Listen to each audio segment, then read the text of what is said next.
এই তরুণীটি এই রুমে বসেই তার জীবন সঙ্গী খুঁজছেন পারবেন যখন তিনি কোনো ছেলের প্রতি একেবারেই স্যাটিসফাইড। দর্শক, এতক্ষণ পর্যন্ত ভিডিওতে যা দেখলেন তার একটাও সিনেমা অথবা নাটকের কোনো অংশ নয়, বরং দেশটি আর কোথাও নয়, বরং দেশটি থাইল্যান্ডের পাশের একটি দেশ যার নাম হচ্ছে কম্বোডিয়া। এই দেশে মেয়েদের বয়স 12 পার হয়ে গেলেই সেই মেয়েদের জন্য আলাদা একটি ঘর তৈরি করা হয়। অবাক করার ব্যাপার হলো এই সুন্দরী তরুণী মেয়েরা সেই ঘরের মধ্যে বসে ছেলেদের জন্য অপেক্ষা করে। আশ্চর্যজনক হলো সত্যি, আশেপাশের প্রতিবেশী ছেলেরা এই মেয়ের সাথে ইচ্ছে মতো রাত কাটায়। এভাবে একে একে একাধিক ছেলে এই যুবতী মেয়েটির সাথে রাত কাটাবে এবং শেষ পর্যন্ত যেই ছেলেটিকে যুবতীর মেয়ের পছন্দ হবে তাকে বিয়ে করবে। এখানে এমনও মেয়ে রয়েছে যার সাথে 100-এর উপরে ছেলে রাত কাটিয়েছে। এটাই এদের ঐতিহ্য, এটাই এদের শত বছর ধরে বংশ পরস্পরায় চলে আসছে। আর যদি কোনো পর্যটক এই কম্বোডিয়া দেশটিতে ঘুরতে যেতে চায় তাহলে খুব সহজেই এই দেশের ভিসা পাওয়া যায়। আপনি বাংলাদেশ অথবা ভারত যেখানেই থাকেন না কেন খুব সহজে এই দেশটিতে ঢুকতে পারেন। আর যদি এই দেশটিতে ঘুরতে যান তাহলে এইখানকার আদিবাসী মেয়েদের সাথে আপনি স্বইচ্ছা রাত কাটাতে পারবেন। আপনাকে কোনো টাকা পয়সা কিছু দিতে হবে না। তবে কি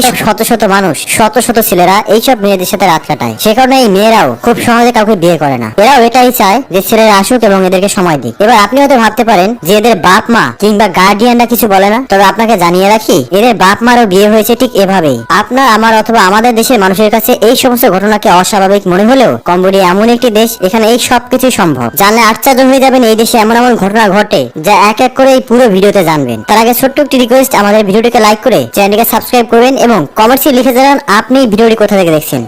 দেখুন, এই যুবতী মেয়েটি অপেক্ষা করছে না, খাবারের অপেক্ষায় বসে নেই। এই যুবতী মেয়েটি অপেক্ষা করছে তার সঙ্গীর জন্য। কোন এক অবিবাহিত যুবক আসবে, তার সাথে সময় কাটাবে। যদি তাকে পছন্দ হয় তো বিয়ে করে ঘর সংসার করবে, আর যদি পছন্দ না হয় তাহলে তার সাথে শারীরিক সম্পর্ক করে আবার চলে যাবে। আর ঠিক এই কারণেই এই দেশটিতে পর্যটকের সংখ্যা দিন দিন বেড়েই চলেছে। বাংলাদেশ, ভারত বা এশিয়ার অনেক দেশের মানুষেরাই বিনা টাকায় এদের সাথে সম্পর্ক করার জন্য, মজা নেওয়ার জন্য এই দেশটিতে ঘুরতে যায়। এই ভিডিওর কোনো একটি সময় জানাবো যে কিভাবে আপনি এই দেশটিতে যেতে পারেন। এই সমাজে কোনো মেয়ের বয়স 13 বছর হলেই মূল বাড়ির পাশে তার জন্য একটি আলাদা কুটির ঘর তৈরি করা হয়, যা দেখতে কিছুটা এমন। এবং এই ঘর তার বাবা মা নিজেরাই তৈরি করে দেয়। এই ঘরকে তারা ভালোবাসার কুটির বা লাভ হাউস বলে থাকে।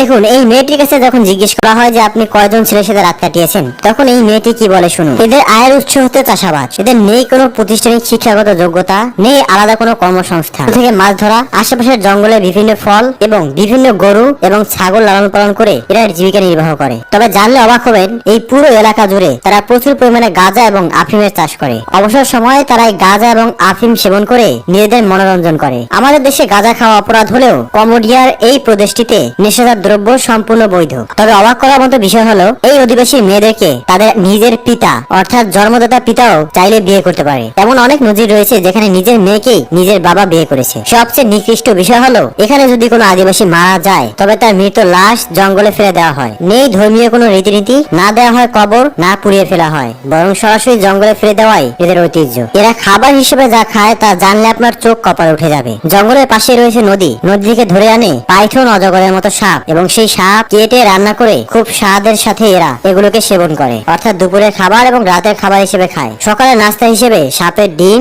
জঙ্গলে থাকা পোকামাকড়, মাঝে মাঝে গরুর রক্ত সেবন করে। তাছাড়া নদীতে মাঝে মধ্যেই শিকার করতে পারে কুমির, যে কুমিরের মাংস এরা খুবই শখ করে খায়। ব্যাঙ, কেঁচো, কচ্ছপ থেকে শুরু করে কোনো প্রাণীর মাংস এরা বাদ দেয় না। যেহেতু ইসলাম ধর্ম অবলম্বী নয়, তাই এদের কাছে কোনো খাবারে বাদ বিচার থাকে না। প্রশ্ন হলো কিভাবে আপনি যুবতী মেয়েদের সাথে চাইলে সময় কাটাতে পারেন, তাই তো? এর জন্য আপনাকে যেতে হবে কম্বোডিয়াতে। শুধু কম্বোডিয়াতে গেলেই হবে না, কম্বোডিয়ার শহর অঞ্চলগুলোতে কিন্তু আপনি এদের দেখা পাবেন না। কম্বোডিয়ার প্রত্যন্ত গ্রাম অঞ্চলের মধ্যে টুটুবি নামের এই উপজাতিরা বসবাস করে। আপনি যে কম্বোডিয়া ঢোকেন তো স্থানীয় মানুষের কাছে জিজ্ঞেস করলে তারা এদের ঠিকানা আপনাকে বলে দেবে। এয়ারপোর্ট থেকে নেমে মাত্র 100 টাকা ভাড়াতে টুটুবি নামক এই উপজাতিদের কাছে পৌঁছাতে পারবেন। এখানে ঢোকার পরে এখানকার সুন্দরী মেয়েরা আপনাকে চারপাশ থেকে ঘিরে ধরবে। তারা ডাকবে তাদের বাসায়, হ্যাঁ, তাদের সাথে সময় কাটানোর জন্য, তাদেরকে সুন্দর সময় দেওয়ার জন্য। যদি দেখেন অনেকগুলো মেয়ে আপনাকে টানাহিচড়া করছে, তখন আপনি তাদেরকে শান্ত করে বুঝিয়ে বলবেন যে হ্যাঁ, আমি এক এক করে সবার ঘরেই যাব, সবার সাথে সময় কাটাবো। তাহলে তারা আপনার জন্য অপেক্ষা করবে। আপনি কারাগার সমস্ত সুন্দরী মেয়েদের সাথে সময় কাটিয়ে